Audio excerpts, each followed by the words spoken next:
श्रीमान् वेङ्कटनाथार्यः कवितार्किककेसरी वेदान्ताचार्यवर्यो मे निधत्तां सदा हृदि अस्मद्गुरुपरम्परायै नमः। நிவர்த்தகம் ஒண்ணு இல்லை அப்படின்னு சொன்னார். நிவர்த்தகம் ஒண்ணும் இல்லை. அதாவது லோகத்துல நம்ம பிரத்யக்ஷமாக வேத ஞானம் வருது. வேற வேறையா எல்லாத்தையும் பார்த்துட்டு இருக்கோம். இந்த வேற வேறையா பார்த்துட்டு இருக்கிறதுக்கு நிவர்த்தக ஞானம் எது அப்படின்னாக்கா தத்துவமசியாதி வாக்கியஜன்ய ஞானம், தத்துவமசி இந்த மாதிரி மகா வாக்கியங்கள். அந்த மகா வாக்கியங்களை பத்தி ஆச்சாரியர்கிட்ட சிரவணம் பண்றான், இவனுக்கு அதனால ஞானம் வருது அப்படின்னு. அந்த ஞானம் தான் இந்த வேத ஞானத்தை போக்குறது, அவித்யை போக்குகிறது, அஜானத்தை போக்குகிறது, மாயையை போக்குகிறது. அதனால இவன் ஜீவன் முக்தன் ஆயிடுறான் அப்படின்லாம் அவ சொல்ற. அதற்கு முடியாது, அது நிவர்த்தக ஞானமே அது கிடையாது. ஏன் அப்படின்னா அசத்தியமான வேதம், அசத்தியமான உண்மை இல்லாத வேதத்திலிருந்து அந்த மாதிரி ஞானம் சத்தியமான மோட்சத்தை எப்படி கொடுக்கும் அப்படின்னு அவ கேட்கிறான். நாம சித்தாந்தத்துல கேட்டிருக்கோம். அதற்கு அவளால சமாதானம் சொல்ல முடியாது. இத நிவர்த்தக அனுபபத்தி, அததான் அசத்தியத்திலிருந்து சத்தியம் உண்டாகாது அப்படின்லாம் போன இதுல கண்டனம் பண்ணிட்டார். இப்போ இன்னொரு அனுபவத்தையே சாதிக்கிறார். இன்னொரு அனுபவத்தின்னாக்க நிவர்த்தி அனுபவத்தி. நிவர்த்தியே ஆகாது, இது நிவர்த்தியே ஆகாது. அதாவது நிவர்த்தகம் வராதுன்னு, போக்கடிக்க கூடியது இல்லை, எதுவும் இல்லை. அவித்யை போக்கடிக்க கூடியது எதுவும் இல்லை அப்படின்னு சொல்லி முடிச்சோம். இப்போ போக்கடிக்கிறதுன்றதே வராது அப்படின்னு சொல்றாரு நிவர்த்தி அனுபவத்தி. அதனால இப்ப என்னது அப்படின்னாக்கா,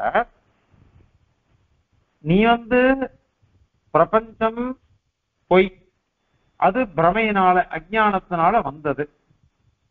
ஆனா பிரம்மம் ஒண்ணுதான் உண்மையான தத்துவம் அப்படின்னு இருக்கு. இந்த ஞானம்தான் இந்த பிரபஞ்ச வேத ஞானத்தை, பிரபஞ்ச பிரமத்தை போக்கடிக்கிறதுன்னு நீ சொல்ற. அப்போ சுவாமி ஏதாவது எம்பெருமானார் கேட்கிற, எம்பெருமானார் கேட்கறது தான் இது. எம்பெருமானார்னு கேட்கிற ஸ்ரீபாஷ்யத்துல அது வருது. இப்போ உன்னுடைய சித்தாந்தம் என்ன? பிரம்ம சத்தியம் ஜெகன் மித்யா அப்படின்னு தானே சொல்றேன். பிரபஞ்சம் முழுக்க உண்மையானது, மீதி எல்லாம் பொய் தானே.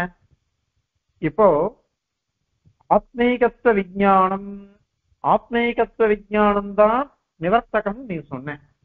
இந்த ஆத்மீகத்துவ விஞ்ஞானம்ங்கிறது அது பிரம்மத்தோட சேர்ந்ததா அல்லது பிரம்மத்தை காட்டு வேறுபட்டதா? பிரம்மத்தை காட்டிலும் வேறுபட்டதுன்னு தான் நீங்க சொல்லணும். ஏன் அப்படின்னாக்கா பிரம்மத்துக்கு அந்த ரூபம் கிடையாதே. பிரம்மத்துக்கு அந்த ரூபம் கிடையவே கிடையாது. பிரம்மத்துக்கு அந்த ரூபம் இல்லாததுனால பிரம்மன்றது என்ன? வெறும் சுயம் பிரகாசம், இவ்வளவுதான். ஆத்மீகத்துவ விஞ்ஞானம் தான் பிரம்மஸ்வரூபம் இல்லை. ஆக இந்த ஞானம்தான் வேத நிவர்த்தகம்னு சொன்னேன். இந்த ஞானம் பிரம்மத்தை காட்டிலும் வேறுபட்டது தான். இப்போ அப்ப பிரம்மத்தை காட்டிலும் வேறுபட்டது இந்த ஞானம் அப்படின்னு சொன்னாக்க இதுவும் பொய்யானது தானே. இதுவும் பொய்யானது. எப்படி பிரபஞ்சம் பொய்யானதோ அந்த மாதிரி ஆத்மீகத்துவ விஞ்ஞானம் அப்படின்னு ஒரு ஞானம் வரதோ இல்லையோ, ஆச்சாரியர்கிட்ட உபதேசம் வாங்கிச்சு, அந்த ஞானமும் பொய்யானது தானே. அந்த பொய்யான ஞானமானது அதுவும் போகணுமா வேண்டாமா? அது போனாதான் உனக்கு முக்தி. அது பொய்யான ஞானமா போயிடுவே. அந்த பொய்யான ஞானம் எந்த ஞானத்தினால போக்கடிக்கப்படுறது? எதனால அது ஒழிக்கப்படுகிறது? அதுக்கு நீ என்ன சொல்லணும்? அதுக்கு ஒரு ஞானம் வருதுன்னு சொல்லணும். அந்த ஞானமும் பிரம்மத்தை காட்டிலும் வேறுபட்டதுதான் அது. அதனால அந்த ஞானத்தை போக்கடிக்கிறதுக்கு வேற ஒரு ஞானம், இப்படி போயிட்டே இருந்தாக்கா அனவஸ்தா எல்லையே இல்லை, முடிவே இல்லைன்னு ஆயிடும். முடிவே இல்லாத ஒரு அவ்யவஸ்தமான ஒரு வாதம் நீ பண்றேன்னு ஆயிடும். அதனால இது நிவர்த்தக ஞானம்ன்றதே வராதுன்னு நாங்க சொல்லியிருக்கோம். இப்போ நிவர்த்தின்றதும் வராது. ஏன்னா பிரபஞ்ச பிரமம் போகணும். அதற்கு ஆத்மீகத்துவ விஞ்ஞானம் ஆச்சாரியர்கிட்ட இருந்து உபதேசம் வாங்கிட்டு வரக்கூடியது. அந்த ஆத்மீகத்துவ விஞ்ஞானத்தினால் அது போதுன்னு சொல்ற. ஆத்மீகத்துவ விஞ்ஞானம்ன்றது என்னது அப்படின்னா பிரம்மத்தை காட்டிலும் வேறுபட்டது. நீ சித்தாந்தத்துல என்ன சொல்றக்க, பிரம்மத்தை காட்டிலும் வேறுபட்டது எது எது இருக்கோ அது அனைத்துமே பொய், எல்லாம் அனைத்தும் அஜ்ஞான கல்பிதம் அப்படின்னு நீங்க சொல்றக்க. அப்ப எல்லாம் அனைத்தும் அஜ்ஞான கல்பிதம்னாக்க அப்ப அந்த ஞானம் போகிறதுக்கும் ஒரு ஞானம் வேணும். அப்ப அதுக்கு ஒரு ஞானம் வந்தது என்ன, அந்த ஞானம் போறது அதுவும் பொய்யான ஞானம் தானே. அந்த ஞானம் போறதுக்கும் ஒரு ஞானம் வேணும். இப்படி போயிட்டே இருந்தாக்கா திரும்ப திரும்ப திரும்ப எல்லாம் விபரீதமா போயிட்டே இருக்கும் அவ்யவஸ்தையா. அப்போ முடியவே முடியாது. இந்த பிரபஞ்ச நிவர்த்தின்றதே வராது. அஜ்ஞான நிவர்த்திங்கிறதே உன் சித்தாந்தத்துல வராம போயிடும். அப்ப மோட்சம்ன்றதே வராது அப்படின்னுட்டு பதில் சாதிக்கிறார் எம்பெருமானார் சுவாமி தேசிகன். அதுதான் அனுவாதம் பண்றேன். அதற்கு அவ என்ன சொல்ற, அப்படி கிடையாது. பிரபஞ்ச பிரமம் இருக்கு, அந்த பிரமத்தை இந்த ஞானம் போக்கடிக்கிறது உண்மை. ஆத்மீகத்துவ விஞ்ஞானம் வந்ததுன்னா பிரபஞ்சத்தினுடைய பிரமைய அஜ்ஞானத்தை போக்கடிக்கிறது, வேத ஞானத்தை போக்கடிக்கிறது. இந்த ஞானம் எப்படி நாசமாகும்? அதுதானே இப்ப கேட்ட. அதுக்கு ஒரு ஞானம், அதுக்கு ஒரு ஞானம், அதுக்கு ஒரு ஞானம் போட்டா அவ்யவஸ்தை வந்துடும் நீ எனக்குல பார்த்து கேட்ட. அதுக்கு அவ என்ன சொல்ற, இந்த ஞானம் தனக்குத்தானே அழிஞ்சு போறது, தானா சாந்தமாயிடுறது, தானா அழியிறது. இதுக்கு தனியா ஒண்ணு தேவையில்லை. ஏன் அப்படின்னாக்கா இதுக்கு ஒரு உதாரணம் ஒண்ணு சொல்ற. தாவானலம்னு ஒண்ணு, விஷம்னு ஒண்ணு. இதெல்லாம் பாருங்க. தாவானலம்ன்றது என்னது அப்படின்னாக்கா வனத்துல நெருப்பு பத்திக்கும். அது என்ன பண்ணோம்னாக்கா அந்த அக்னியானது எல்லா அக்னியையும் எல்லா மரத்தையும் அது எரிக்கும், எல்லாத்தையும் தானா எரிக்கும். தானா எரிச்சுட்டு வனத்துல காட்டுல தானா அணிஞ்சு போயிடும். அது தானா அணிஞ்சு போயிடும். அதற்கு தனியாக ஒரு இது வேண்டியதில்லை, தானாவே அது அழிஞ்சிடும்.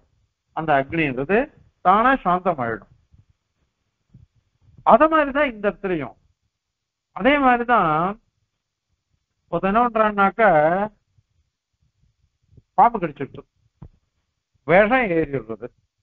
அந்த விஷம் ஏறிடுத்துன்னு வச்சுக்கோங்க, அந்த விஷம் என்ன பண்றான்னாக்க விஷத்தை போக்கடிக்கிறதுக்கு இன்னொரு விஷத்தை ஊசி மூலமாகவோ ஏதோ ஒரு மாதிரி ஏதோ ஒரு விதமாக உள்ள செலுத்துறான்.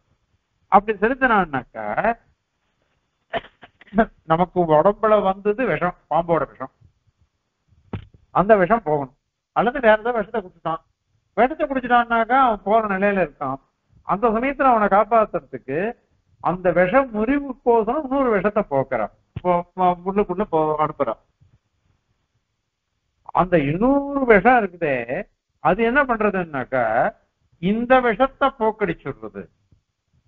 முன்னாடி எந்த விஷம் நமக்கு கெடுதலா வந்ததோ அந்த விஷத்தை அது போக்கடிச்சுடுறது.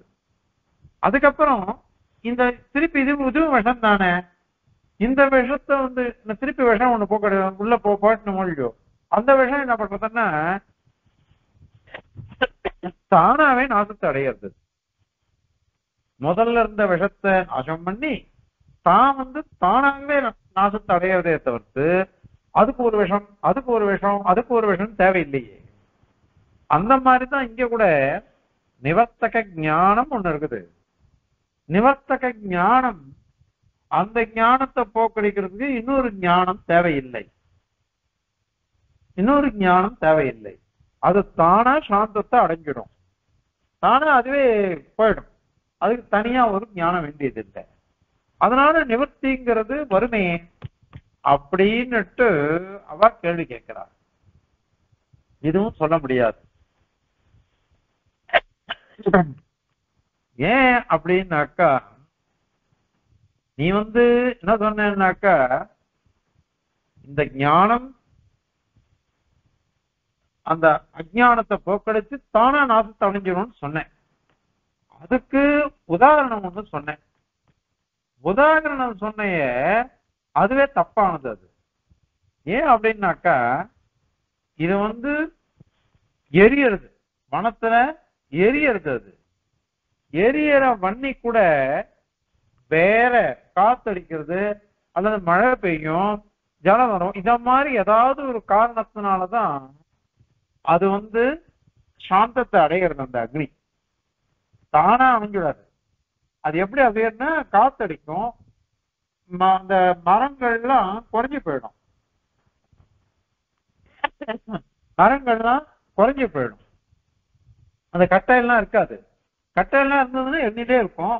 அந்த கட்டையை குறைச்சிட்டோம்னாக்கா அது தானா சாந்தத்தை அடைஞ்சு விடுறது, சாந்தி ஆயிடுறது. அது அதனால இந்த இடத்துல ஒரு ஹேத்து இருக்கு. ஒண்ணு சாமகிரி இல்லை அப்படின்னு சொல்லலாம், அல்லது காத்தடிக்கிறது, அல்லது வேற ஏதாவது ஒரு காரணம் இருக்கும். இத மாதிரி காரணங்கள்னால இது சாந்தமாகிறதையே தவிர்த்து தானா சாந்தமாகிறதுன்றது கிடையவே கிடையாது. அதனால அது கிடையாது. அது மாத்திரம் இல்ல, நீ சொல்ற விஷயங்கள்லாம் என்ன தெரியுமா, பொய்யான விஷயத்தை பொய்யான விஷயத்தினால போக்குறதுன்றது கிடையாது. எல்லாம் சத்தியமானது. சத்தியமானது விஷமோ அல்லது நெருப்போ இது பொய்ன்னு சொன்னீங்களோ, பொய்ன்னு வச்சுக்கோங்க. அப்ப பொய் என்ன பண்ணும்? பொய் என்ன பண்ணும்? ஞான பாத்தியம் தானே பொய். பொய் ஞான பாத்தியம் தான் இருக்கும். விஷம் பொய். நான் விஷம் பொய்ன்னு நான் சாப்பிட்டேன், என்ன அது ஏன்னா உசுரை எடுக்காம போயிடுமா? அது விஷம் பொய்ன்னு நினைச்சு நானும் சாப்பிட்டேன். அப்போ என் விஷம் உசுரை நின்றுருமா? அது இத நாராயணியத்துல குருவாயூரப்பனை பத்தி சொல்லிட்டு, நாராயணான்னு அவன் கூப்பிட்டான் அஜாமிடன். நாராயணான்னு கூப்பிட்டான். அவன் கூப்பிட்டது தன்னுடைய பிள்ளைய கூப்பிட்டான். பிள்ளைய கூப்பிடுச்ச அது யமபடால அவனை காப்பாத்தி விஷ்ணு லோகத்துக்கு ஐஷன் போயிடுச்சு அந்த நாராயண சப்தம். அதுக்கு உதாரணம் ஒண்ணு சொல்றேன். குழந்தைக்கு மருந்து கொடுக்குறா, கோரோச்சனா மருந்து. அந்த கோரோச்சனா மருந்து கொடுக்கச்ச அந்த குழந்தைக்கு தெரியுமா கோரோச்சனா மருந்துன்னுட்டு? ஆனால் அதுக்கு ஜுரமோ எது வந்தாலும் அது எப்படியோ ஒண்ணு பால் ஊத்தி அது வாயில குச்சிடுறா. அது சாப்பிட்டதுன்னா அதுக்கு அந்த குறைஞ்சு போயிடுறது. எனக்கு தெரியாம நான் வாயில போட்டுட்டேன், அஜ்ஞானத்தினால வாயில போட்டுட்டேன்றதுனால மருந்து வேலை செய்யாம போயிடுமா? அது ஜுரம் இருந்தா ஜுரத்தை போக்கடிச்சணும். எப்படித்தான் அது மாதிரி விஷம் இருந்ததுன்னா விஷத்தை படுத்தும். சதானந்த சுவாமி சாதிப்பேனும் நம்ம இதை பார்த்திருக்கோம். ஜலதிரவிய சரத்துல தமசுங்கிறது நெருப்போட வெளிச்சத்தோட அபாவம் இல்ல, வெளிச்சம்தான் தமசோட அபாவம் அப்படின்னுட்டு மீமாம்சகன் சொல்றான். அதற்கு மதுராந்தகம் சுவாமி நையாயிக ரீதியா சாதிப்பேறான். அப்படியா, அபாவம்னு இல்லைன்னு தானே அர்த்தம். ஒரு தலைமையில கடம் இருக்கு, இப்ப கடம் இல்லை, அந்த இடத்துல நம்ம தொட்டோம்னு வச்சுக்கோங்க கடம் இருக்காது. கடம் இருக்காது. அதனால அந்த இடத்துல நமக்கு படவே படாது கையில கடம் இல்லைன்னாக்கா. அந்த மாதிரி தமசோட அபாவம் தான் நெருப்பு அப்படின்னாக்கா, தமசு இல்ல அங்க போய் கை வச்சானாக்கா சுடக்கூடாது. ஆனா ஏன் சொல்றது? அப்படியானா அது உண்மையா இருக்கு அப்படின்னு அர்த்தம். அது உண்மையா இருக்கு. உண்மையா இருக்கவே தான் அது நமக்கு சுடுறது. அது இல்லைன்னா நமக்கு சுடவே சுடாது. அத மாதிரிதான் இந்த இடத்துல இந்த விஷமும் அல்லது தாவாக்னி, வனத்துல வரக்கூடிய அக்னி, காட்டுல வர்ற அக்னி, இவைகள்லாம் உண்மையா இருக்கு. உண்மையா இருக்கவே அந்த உண்மையான அக்னிய போக்கடிக்கிறதுக்கு உண்மையான ஒரு ஹேத்து காத்து குறைவா இருக்கும். நல்ல காத்து அடிச்சதுன்னாக்க அக்னி பக்திக்கும். கொஞ்சமா காத்து அடிச்சுன்னா பரவாது. கொஞ்சம் மழை பெஞ்சு கொடுத்தோம்னா அது அடங்கி போயிடும். இதெல்லாம் உண்மையான காரணம், சத்திய வஸ்து, உண்மையான வஸ்துக்கள். அது உண்மையான வஸ்துக்கள்ல போய் நீ இத மாதிரி சொல்றேன்றியே, அது எப்படி நாங்க அங்கீகரிப்போம்? நீ பொய்யான விஷயத்துக்கு உண்மையான விஷயத்தை போய் நீ காமிக்கிற. உண்மையான விஷயத்தை காமிச்சாக்கா அது உதாரணமா நாங்க சொல்ல முடியுமா? அது மட்டும் இல்ல, இந்த நெருப்பு இருக்கு பாருங்க, அது ஆசிரியம் இல்லாம நிக்காது. ஆசிரியம் இல்லாம நிக்காது. உதாரணமா பாருங்க, ஒரு விளக்கேத்தனீங்க. விளக்கேத்தனம்னா என்னென்ன வேணும்? ஒரு விளக்கு வேணும், அதுல என்ன குத்தணும், அதுல ஒரு திரி இருக்கணும். இத்தனையும் இருந்து ஏற்றினாதான் அந்த விளக்குங்கிறதே எரியும். இல்ல போனா அது எரியவே எரியாதே. அதனால அக்னி எங்க இருக்கும்னா அதுக்கு ஒரு ஆசிரியம் இருந்தாதான் அக்னின்றது இருக்கும். அது ஆசிரியம், அதுக்கு வேணும், ஆடம்பரம் வேணும். அது இல்லாம இருக்காது அது. அதனால இந்த இடத்துல அதுவும் உண்மையா இருக்கு. அதை இல்லைன்னு சொல்ல முடியாது இல்லையா? அதனால ஒன்னு சித்தாந்த பிரகாரம் பார்த்தாக்கா இது எதுவுமே விபரீதமா போயிடும். ஏன்னா எல்லாம் நீ பொய் பொய்ன்னு சொல்லிட்டு இருக்க. நாங்க என்ன சொன்னோம்? எல்லாம் உண்மை உண்மைன்னு சொல்லிட்டு இருக்கோம். எல்லாம் உண்மையா இருக்கிறதுனால எங்களுக்கு உண்மையான ஒரு காட்டு அக்னி, காட்டு தீ, அந்த காட்டு தீயானது உண்மையான காத்தோ மழையோ ஏதோ ஒரு இது ஹேது, அதனால அது போக்கடிக்கப்படுறது அப்படின்னு நாங்க சொல்றோம். ஆனால் ஒன்னால அப்படி சொல்ல முடியுமா? நீ காமிச்ச உதாரணங்கள்ல அது மாதிரி இருக்குது. அது அது மாத்திரம் இல்ல, பொய்யா ஒண்ணு இருந்ததுன்னு வச்சுக்கோங்களேன், பொய்யா இருக்கிறதுக்கு தானா போகாது. பொய்ன்றது, பொய்ங்கிறது தானா போகவே போகாது. ஏதோ ஒரு ஞானம் வந்தாதான் அந்த பொய்ங்கிறதே போகும். அதனால ஒரு நிவர்த்தக ஞானம் வேணும் பொய்யானதுக்கு. நான் பொய்யா எனக்கு ஏதோ ஒரு விஷயத்த நான் கிரகிச்சுட்டு இருக்கேன், பொய்யா விஷயத்தை கிரகிச்சுட்டு இருக்கச்சு அந்த சமயத்துல அந்த பொய் போகணும்னு வச்சுக்கோங்க. அப்ப எனக்கு என்ன வேணும்? அதுக்கு உண்மையான ஒரு ஞானம் தேவை. நீ நீ சொல்ற ஞானமோ பொய்யான ஞானம். முதல்ல ஒரு அஜ்ஞானமும் ஒரு பொய். அஜ்ஞானத்தினால பிரபஞ்ச பிரமம் வந்தது, அதுவும் பொய். அந்த பிரபஞ்ச பிரமத்தை போக்கடிக்கக்கூடிய ஒரு ஞானம் சொன்னீங்க பாரு, அதுவும் பொய்.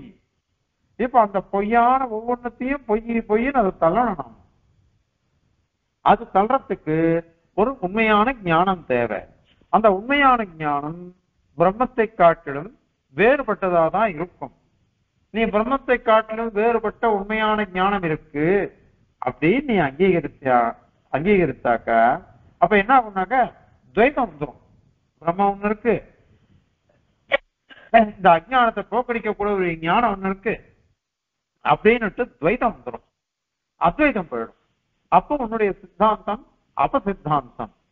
நீ நான் சொல்லிட்டு இருக்க பதே பதே சொல்றாவா பிரம்ம சத்தியம் ஜெகன் மித்யா, பிரம்ம சத்தியம் ஜெகன் மித்யான்னு சொல்லிட்டு இருக்கா. எல்லாமே பொய்ன்னு சொல்லச்சு இப்ப இந்த ஞானத்தை உடனே நீ உண்மையா ஒத்துக்க முடியாது. அதனால நீ அனாவஸ்தா தோஷத்தை ஆசிரியச்சே ஆகணும். அவ்வியவஸ்தையா போயிடும். ஏன் அப்படின்னாக்கா ஒரு ஞானம் வந்தது, அந்த ஞானத்தை போக்கடிக்கிறதுக்கு இன்னொரு ஞானம், அந்த ஞானத்தை போக்கடிக்கிறதுக்கு இன்னொரு ஞானம், இப்படி போயிட்டே இருந்ததுன்னாக்கா எங்க போய் முடியும் அது? அதனால இந்த அனைத்து பேதங்களும் போறது அப்படிங்கிறது எப்பவுமே இருக்காது. பேதங்கள் ஏதோ சூக்ஷ்மமா இருந்துட்டே இருக்கும். அதனால மோட்சம்ன்றது இல்லாம போயிடும். சரி, இப்ப காரணம் இது ஸ்வயம் நிவர்த்தி வரும் அப்படின்னுட்டு அவ சொன்னா அதை திருப்பி மேல ஒண்ணு அவ கேட்கிறா. இல்ல இல்ல, நாங்க ஒரு சந்திரனை பாக்குறேன். நான் பொதுவா அப்படி பார்த்தேன்னாக்க ஒரு சந்திரன் தெரியுது. என் கண்ணை என் கையால இப்படி இப்படி இப்படி ஏதோ பண்றேன், பண்ணிட்டு அப்படி பார்த்தேன்னா 2 சந்திரன் 3 சந்திரன் எனக்கு தெரியும். அந்த மாதிரி தெரியுது.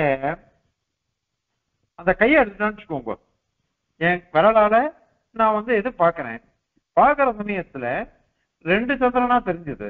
அந்த கையை எடுத்துட்டேன் நான், கண்ணுல இருந்து கையை எடுத்துட்டேன். அதனால எடுத்துட்டேன்னாக்க தானா ஒரு சந்திரன் வந்துடுறதா இல்லையா? இங்க வேற காரணம் இல்லையே. அதனால ரெண்டு சந்திரன் முதல்ல தெரிஞ்சது, நான் விரலால கண்ணை இது பண்ணச்சு.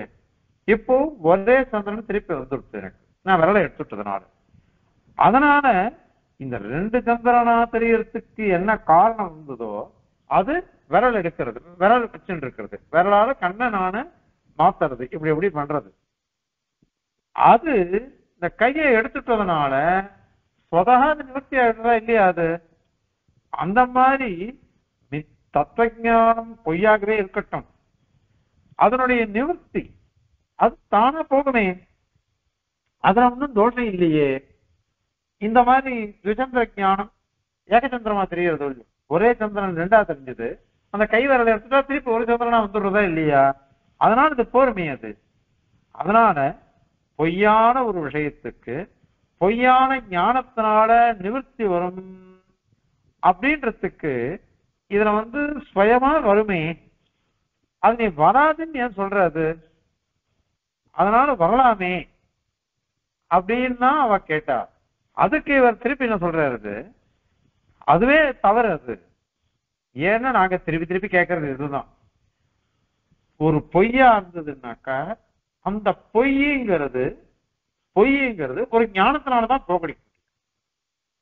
சரி, நாங்க தான் இப்ப சொன்னமே, ரெண்டு சந்திரன் ஒரு சந்திரன், முதல்ல ஒரு சந்திரன், அப்புறம் கையால இது பண்ணணும், அப்புறம் ரெண்டு சந்திரன் வந்தது, திருப்பி ஒரு சந்திரன் வந்ததுன்னு.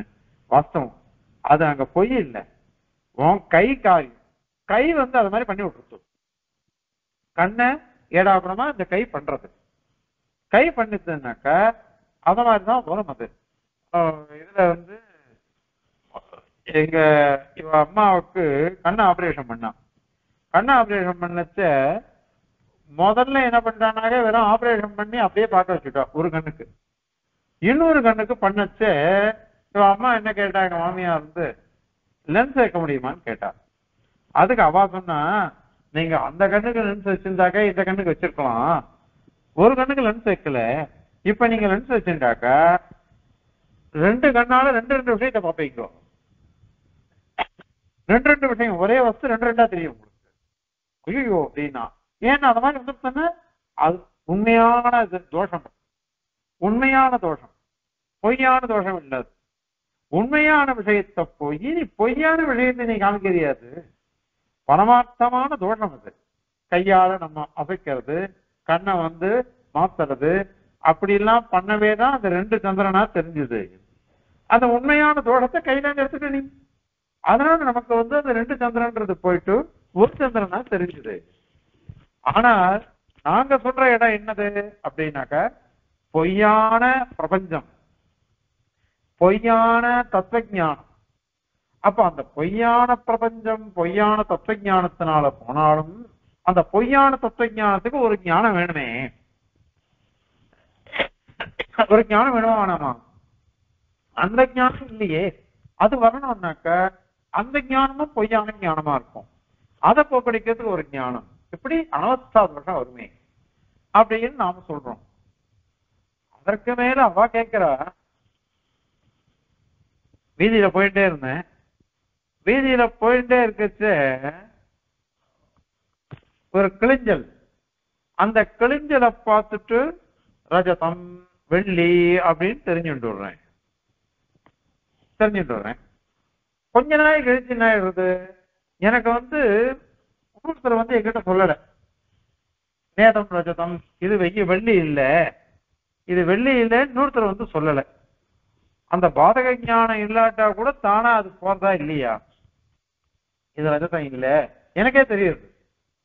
நமக்கே கூட சில சமயத்துல அஜ்ஞானம் வந்து அந்த அஜ்ஞானமானது தானா நமக்கு போறது, அது உண்டாச்சு. அந்த மாதிரி இங்க கூட இருக்கட்டுமே அப்படின்னாக்கா அது தப்பு. காரணம் என்ன தெரியுமா? முதல்ல வெள்ளின்னு வந்தது, கிழிஞ்சல பார்த்துட்டு வெள்ளி அப்படின்னு எப்படி ஞானம் வந்ததுன்னாக்கா, அந்த மாதிரி ஞானம் வர்றதுக்கு காரணம் நம்ம கண்ணோட தோஷம், கண்ணு சேர்க்கை, இந்திரியத்தினுடைய தோஷம், இந்திரியத்தினுடைய சேர்க்கை. ஒரு வஸ்துவை பார்க்கச்ச எங்க பெரிய நவரையரா எங்க சின்ன நவரையரா அப்படின்னு நான் பாக்குறேன். பெரிய நாவரா சின்ன நாவ பார்க்கச்ச கிட்டத்தட்ட ஒரே மாதிரி இருப்பா. அதனால பார்க்கச்சு பெரிய நாவம் சின்ன நாவம் தூரத்துல வரது எனக்கு தெரியல. அது ஏன் என்னுடைய சக்ஷுரந்திரியத்துக்கு அந்த அண்ணாவோ எங்க தமையனாருடைய சேர்க்கை இருக்கு இல்லையா, இந்திரியத்துக்கும் தமையனாருக்கும் அதோட தோஷம் ஒண்ணு இருக்கு. அந்த சயோகத்துல தோஷம், சேர்க்கையில தோஷம் இருக்கிறதுனால நான் என்ன பண்றேன்னாக்கா இவன் வந்தது வேற விபரீதமா நான் கிரகிச்சுக்கிறேன். ஆனா அது போயிடுச்சுன்னு வச்சுக்கோங்க, அது தானே இதெல்லாம் வந்து உண்மையானது. உண்மையானது அந்த தோஷம் வந்து உண்மையான தோஷம். அது தானே இப்ப கிட்ட வந்த உடனே அந்த தோஷம் போயிடுச்சு, ஸ்பஷ்டமா தெரியுது. எங்க பெரிய தமையனார் தான் வந்திருக்கு அப்படின்னு தெரியுது. அந்த மாதிரிதான் கிளிஞ்சல் முதல்ல பாக்குறேன், பார்க்க சூழ்நிலை மாதிரி கொஞ்சம் வெளுப்பா படிச்சுன்னு தெரியுது. அதனால நான் வெள்ளியை நினைச்சுட்டு வருவேன். கொஞ்ச நாள் கழிச்சு யாரோ என்ன சொல்லாட்டா கூட இன்னும் நல்ல கண்ணு இந்திரியம் ஒழுங்கா வேலை செஞ்சதுன்னாக்கா அதை பார்க்கறது இது வந்து வெள்ளி இல்லை, இது கிழிஞ்சல் தான் எனக்கு தெரியுது. காரணம் அந்த சத்தியமான ஒரு தோஷம் இருக்கு, அந்த சத்தியமான தோஷத்தினுடைய நிவர்த்தி. அது இன்னொரு விஷயம் என்ன இருக்கு, அதுக்கு அவன் கேட்கிறா அதுவே நீ சொல்றது தவறு. இதற்கே இந்த ஞானமே பொய்யாச்சு. இந்த வெள்ளிங்கிற ஞானமே பொய்யா தெரியுது. அந்த வெள்ளிங்கிற ஞானம் பொய் தானே, அதை போக்கடிக்கிறதுக்கு இன்னொரு ஞானம் வேணுமா வேணாமா அப்படின்னு அவ கேட்கிறா. அது இல்லையே, இல்லாட்டா கூட தெரியுதுன்னு கேட்கிறா அவ. அதுக்கு பாஷ்யக்காரன் என்ன சாதிக்கிற, நீங்க தவறான வாதம். அந்த இடத்துல ஞானம் பொய் இல்லை, ஞானம் பொய்யே கிடையாது. வேற என்ன பொய்? வஸ்து தான் பொய். அதானத்தையே பார்த்தோம் போன வாரம் வேலைக்கிழமை பார்க்கறது. வஸ்து பொய்யா இருக்கு. இது கிழிஞ்சலா வெள்ளியா அப்படின்னு நமக்கு பிரமம். அந்த வஸ்துவ வெள்ளியா இவன் நினைச்சுட்டான். அந்த வெள்ளிங்கிறது தான் பொய்யே தவிர்த்து வெள்ளிங்கிற ஞானம் பொய் இல்லை. ஏன்னா அது அப்புறம் கூட நமக்கு வருது. கொஞ்ச நேரம் வெள்ளி நான் கிழிஞ்சல பார்த்தேன், அதை வெள்ளின்னு நினைச்சு விட்டேன். கொஞ்ச நேரம் முன்னாடி கயிறை பார்த்தேன், பாம்பு நினைச்சுன்னு பயந்து போயிட்டேன். இப்ப பய ஞானமோ அல்லது சர்ப்ப ஞானமோ அல்லது ரஜத ஞானமோ இதெல்லாம் நமக்கு உண்மையாத்தான் இருக்கு, அது பாதிதமே கிடையாது. அதனாலதான் சோப்பன பதார்த்தங்கள்ல கூட அர்த்தானாமேவ பாத்தியத்துவம் நது ஞானசிய அப்படிங்கிறார் பாஷ்யக்காரர். அதனால அங்க இருக்கிற வஸ்துக்கள் தான் பாதிதமா போறதே தவிர்த்து அதனுடைய வஸ்துக்கள் ஞானத்துக்கு பாத்தியத்துவமே கிடையாது. ஞானம் அப்படியே சத்தியமா தான் இருக்கு. சத்தியமா இருக்கிறதுனால விஷயம்தான் பொய், ஞானம் பொய்ன்றதே கிடையாது. அதனால அந்த இடத்துல விஷயத்தை தான் போக்கடிக்கிறது. ரஜதம்னு ஒரு ஞானம் வந்தது, அந்த ரஜதன்ற ஞானத்தை தான் அது போக்கடிச்சதே தவிர்த்து ரஜத ஞானத்தை அதை அழிக்கவே இல்லை. அதனால நீ வந்து அந்த ஞானமே எனக்கு வரல நீ சொல்லுவியா? எல்லாருக்கும் இருக்கே அனுபவம் இருக்கு. எனக்கு ஞானம் வந்தது, நான் இந்த சொப்பனத்துல இன்னைக்கு ராத்திரி தூங்கினேன், தூங்கச்சே இந்த சொப்பனத்துல எனக்கு இதெல்லாம் வந்தது அப்படின்னு சொல்றோம். அதெல்லாம் சொல்றோம்னாக்கா அந்த ஞானம் அப்படியே இருக்கவே தான் சொல்ல முடியாது. ஞானம் இல்லைன்னா நம்மளால சொல்ல முடியாதே. அதனால அர்த்தங்கள் பாதிதமே இல்லை. வேற என்ன பாதிதம் அப்படின்னா, தப்பா சொல்லிட்டேன், அர்த்தங்கள் தான் பாதிதம், ஞானம் பாதிதம் இல்லை. ஞானம் அப்படியே இருக்கு. அதனால சுக்தித்வ ஞானமோ அல்லது அதாவது கிழிஞ்சல்ங்கிற ஞானமோ அல்லது கிழிஞ்சல்ல வெள்ளிங்கிற ஞானமோ அது சத்தியமா இருக்கு. ஆனால் சுக்தியில வெள்ளின்னு ஒரு வந்தது பாருங்க, அந்த வெள்ளிங்கிற பதார்த்தம் தான் பொய்யா இருக்குது. அதனால அது ஒண்டி போறது. அது காரணம், அது சத்தியம். எது சத்தியம்? என்னுடைய கண்ணோட தோஷம் சத்தியம். கண்ணோட தோஷம் சத்தியமா இருக்கிறதுனால அது போகிறது. அது அதனால இத இன்னொரு விஷயம் இருக்கு, அன்னைக்கு கூட ஒரு விஷயம் சொன்னோம். அது இது வந்து ஞானம்ன்றது என்ன பண்றதுன்னாக்கா எப்பொழுதும் உண்மையாதான் இருக்குது ஞானம்ன்றது. ஆனால் சில சமயத்துல வஸ்து இல்லாததுனால ஞானம் கூட பொய் அப்படின்னு நமக்கு தோணிடுறது. வஸ்து இல்லாததுனால நான் கனவுல காண்றேன் எனக்கு நிறைய பணம் வந்தா மாதிரி, எனக்கு எல்லாரும் பெரிய துக்கம் வந்தா மாதிரி, ஏதோ கனவு வருது, சந்தோஷமும் வருது துக்கமும் வருது. எழுந்திருக்குச்சு அந்த சந்தோஷமும் இல்லை துக்கமும் இல்லை, எல்லாம் போயிடுறது. அப்ப எல்லாம் கனவுதான் அப்படின்னுட்டு. இப்ப அதனால அந்த வஸ்துக்கள் இல்லாததுனால எனக்கு வந்த ஞானம் கூட பொய் அப்படின்னு தோன்றது. அதனால இதுல ஒண்ணுமே தோஷம் கிடையாது. அதனாலதான் விஷம் அந்த ஸ்தலமாகட்டும், அல்லது நீ சொன்னியே தாவாக்னி மனத்துல வர்ற அக்னி, அதெல்லாம் கூட சரி, எல்லாமே இவ்வளவுதான் அது, எல்லாமே இவ்வளவுதான் அது. அதனால இன்னொரு விஷயம் இருக்கு, நீ விஷம் சொன்ன பாரு, அந்த விஷத்தை போக்கடிக்கணும். விஷத்தை போக்கடிக்கிறதுக்கு அவன் வைத்தியனுக்கு தான் தெரியும் எவ்வளவு விஷம் போக்கடிக்கும். இந்த விஷம் இவ்வளவு ஏறி இருக்கு, இவ்வளவு ஏறின விஷத்தை போக்கடிக்கிறதுக்கு இவ்வளவு விஷத்தை செலுத்தணும் அப்படின்னு அவனுக்கு தெரியுது. கொஞ்சம் அதிகமா விஷத்தை மருந்து போட்டான் ஊசியால, அப்போ இவனுக்கு பிராணஹானியே வந்துடும். குறைவா போட்டான்னாக்கா அந்த முன்னாடி இருந்த விஷத்துக்குடைய ஹானி வராது, அப்பயும் பிராணஹானி வந்துடும். ஏன் அது? அப்போ அது பொய்யா இருந்ததுன்னு வச்சுக்கோங்களேன். பொய்யா இருந்ததுன்னாக்கா கொஞ்சமாவது அதிகமாகுது, எல்லாம் ஒண்ணுதான் அப்படின்னு தான் இருக்கும். ஆனா இங்க அப்படி இல்லை. எல்லாமே எப்படி இருக்குன்னாக்கா அதிகமா இருந்தாக்கா அதுவும் தோஷம், குறைவா இருந்தா அதுவும் தோஷம். அது ஆகையினால இந்த மாதிரி இது கெடுதல் வந்துடும். அது எல்லாம் உண்மையா இருக்கிறதுனாலதான். அதனால நீங்க சொல்ற உதாரணம் அத்தனையும் சத்தியமான உதாரணங்கள், சத்தியமான உதாரணங்களா போயிடுவே, உங்களுக்கு நிவர்த்திங்கிறதே வராதே. இன்னொன்னு இதனை அவளே ஒரு விஷயம் ஒத்துக்கிறா. ஸ்வேதாசுதர உபனிஷத்து ஒண்ணு சொல்றது, பூயஸ்தாந்தே விஸ்வமாயா நிவர்த்தி அப்படின்னு சொல்றது. அது எப்போ அனைத்து மாயங்களும் போகும் அஜானங்களும் போகும்னாக்கா அந்தே, அந்தே தான். எப்போ நமக்கு கடைசியில முடியுமோ, அந்த காலம் வருமோ, அப்பதான் அப்படின்னுட்டு வாக்கியம் இருக்கு. அப்ப ஜீவன் முக்தின்றது என்னது? அந்த காலத்துல முடியறதுனாலதான் மீதி காலங்கள் நம்ம இந்த பிரபஞ்சத்துல சம்சாரத்தை அனுபவிச்சுட்டு இருக்கோம், சம்சாரத்தை அனுபவிச்சுட்டு இருக்கோம். அதுக்கு ஜீவன் முக்தி வந்துருமே. ஜீவன் முக்தி ஏன் ஜீவன் முக்தினால நேர மோட்சத்தை தானே போனவன், நேர மோட்சத்துக்கு போகாம இங்கேயே இவன் மோட்சத்தை அனுபவிக்கிறான், ஆனால் சுகதுக்கத்தையும் அனுபவிக்கிறான். அதுக்கு பாஷ்யக்காரர் என்ன கேட்கிற, ஆபஸ்தம்பர் வச்சனம் சொல்ற. இங்க கணக்க இங்கே இருக்கு தேவை, புத்தே க்ஷேம பிராபணம் அப்படின்னு ஆபஸ்தம்பர் பகவான் கேட்கிறார். ஞானம் வந்துருத்து, ஞானம் வந்துருச்சுனாலே முக்தி அப்படின்னு நீ சொன்னாக்கா ஏன் இங்க துக்கத்தை அனுபவிக்கிறான்? இவன் துக்கத்தை அனுபவிச்சுதான் இருக்கணுமோ? சுகம் இருக்கு துக்கம் இருக்கு, எவ்வளவோ கஷ்டங்கள் எல்லாம் தெரியுது, எவ்வளவோ சுகம் இருக்குது, எத்தனை இருக்கு, இது ஏன் போகல? அதுக்கு மதுசூதன சரஸ்வதி சொல்லிச்சு அத்வைத சித்தியில, அது வாஸ்தவம் ஏதோ சூக்மமான அவித்யினுடைய அஜானத்தினுடைய சூக்மம் ஏதோ இருக்கு. அந்த சூக்மம் இருக்கிறதுனாலதான் இது அனுவர்த்திக்கிறது. இது சம்சார பந்தம். ஞானம் வந்தவா கூட என்னுடைய கிரகணி, என்னுடைய பிள்ளை, என்னுடைய பொண்ணு, என் பந்துக்கள், என்னுடைய விரோதி இப்படிலாம் பாக்குறாள் இல்லையோ.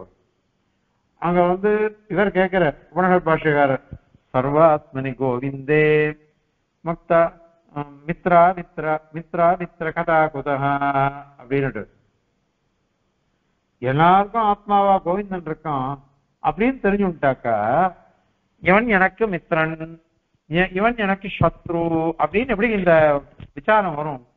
அதுவே வராதே. எல்லாம் நமக்கு வேண்டியதானே, வேண்டாதவாளே நமக்கு கிடையாது அப்படின்னு தானே வரணும் நமக்கு.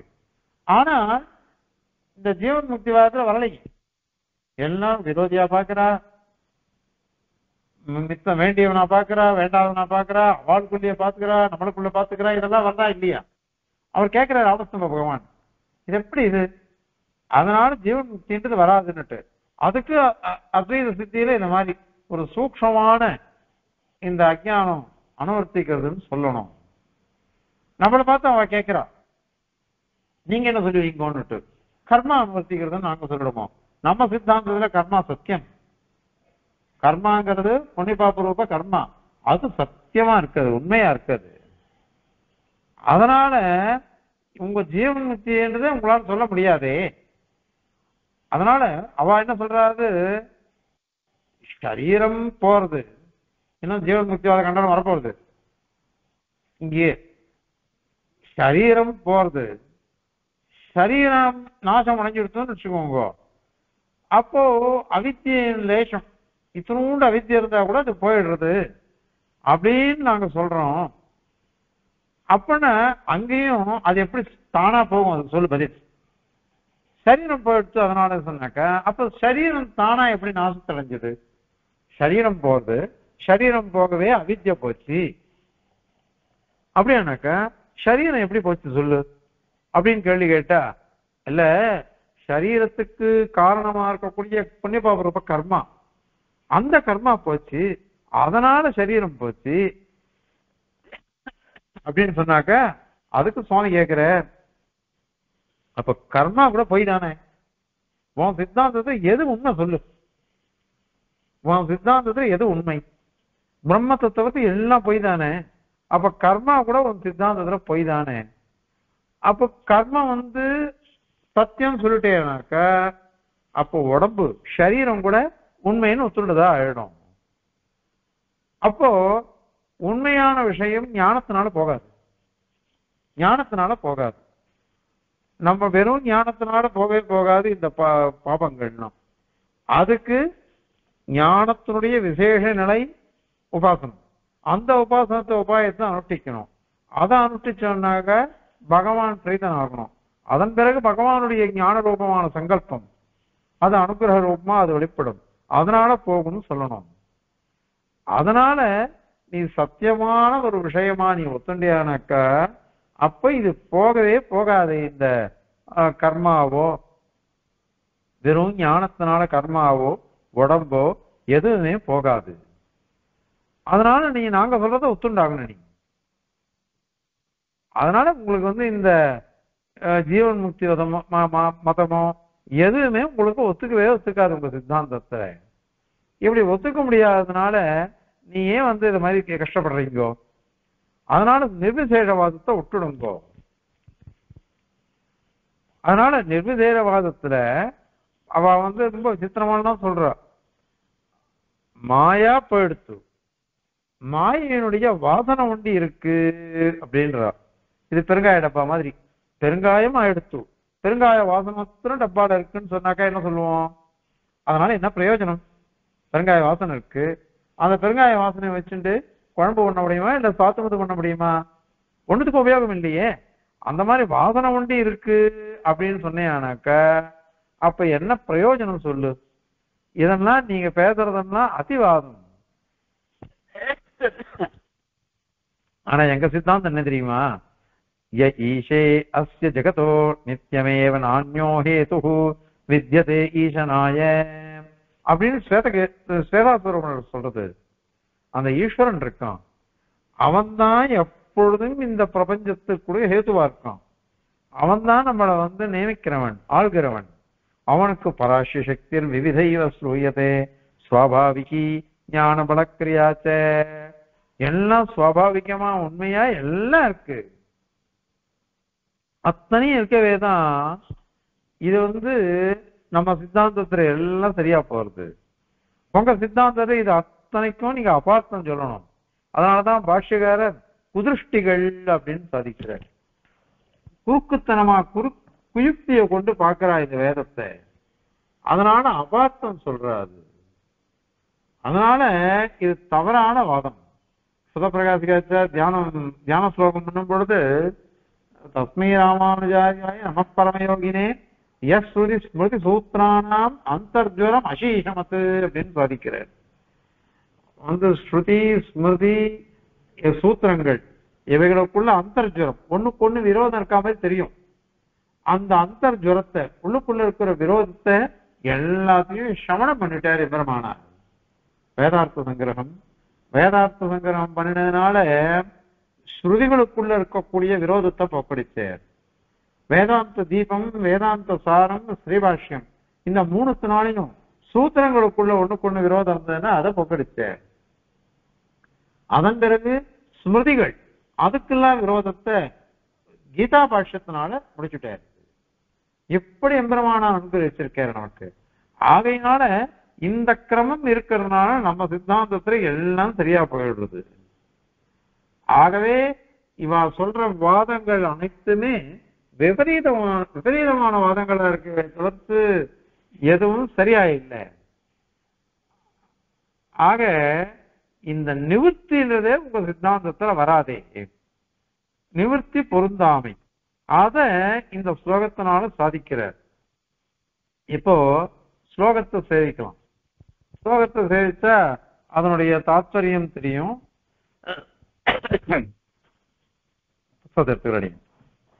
ஞானஸ்ய அசேஷ பேதோதய விஹதி கிருதோ நஸ்வநாஷ்யத்வயுக்திஹ வாதாப்யைரேவ சத்யஹ சமமதி குருதே தக்ததாஹ்யோபி வன்னிஹ தஸ்மாத் தஸ்யான்யதேவ பிரசமகம் அபரம் தஸ்ய சேத்ய வியவஸ்தா தச்சேத் சாந்திம் ந கச்சேத் கதமிவ பவிதா சர்வ பேதோபமர்தஹ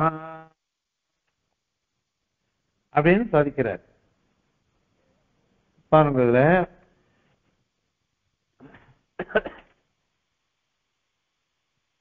ஞானஸ்ய அசேஷ பேத உதயம்,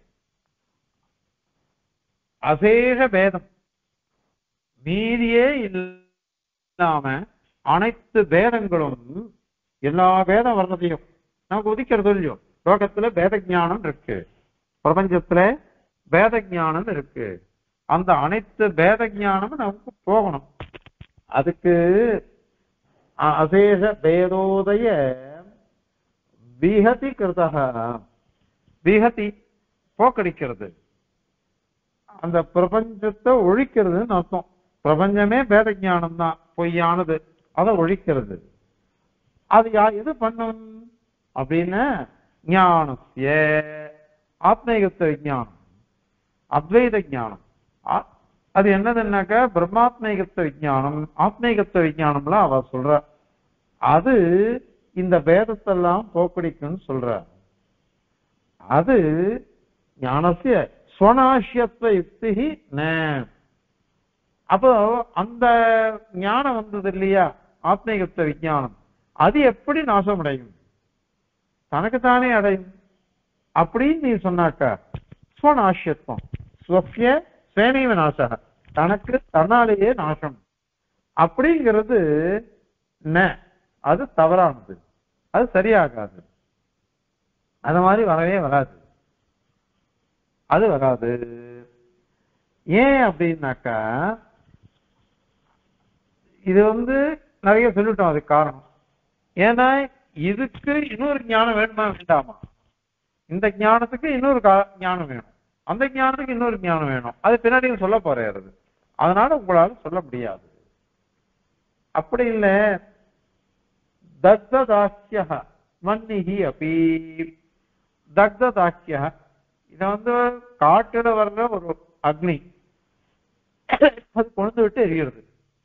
அதுக்கப்புறம் எரிஞ்சு முடிஞ்சிருச்சுன்னா தானா அணையிறதா இல்லையா? அது தானா அணையிற மாதிரி இந்த ஆத்மீகத்துவ விஞ்ஞானம் கூட பொய்யா இருந்தா கூட தானா நாசத்தை அடையிறதுன்னு சொல்றோம். அந்த மாதிரிதான் விஷ முறிவு விஷத்தால வருது, அதுவும் அத மாதிரி வரும் அப்படின்னு நாங்க சொல்றோம். அப்படின்னு சொன்னா தக்ததாக்கியா வன்னி அப்பி, அதாவது தக்ததாக்கியா எதை எரிக்கணுமோ அதை எரிக்கக்கூடிய வன்னி அக்னி, அது என்ன பண்றதுன்னாக்கா வாதாத்திரேவ, காத்தெல்லாம் அடிச்சுதுன்னு வச்சுக்கோங்க, அதனாலதான் அது போறது. வாதாஜி ஏவ, வாசம், காத்து, புதைவைகள், மழை, இந்த மாதிரி எல்லாம் அவைகளானதான் சத்யா சமம் அதிகுருத்தே. உடனே அந்த இது அடக்கி போயிட்டு நல்ல மழை பெஞ்சு எடுத்து அல்லது நல்லா காத்தடிச்சு அந்த சமயத்துல இந்த அக்னியானது தானா அணிஞ்சு போடுது, உடனே அணிஞ்சு போயிடுறது.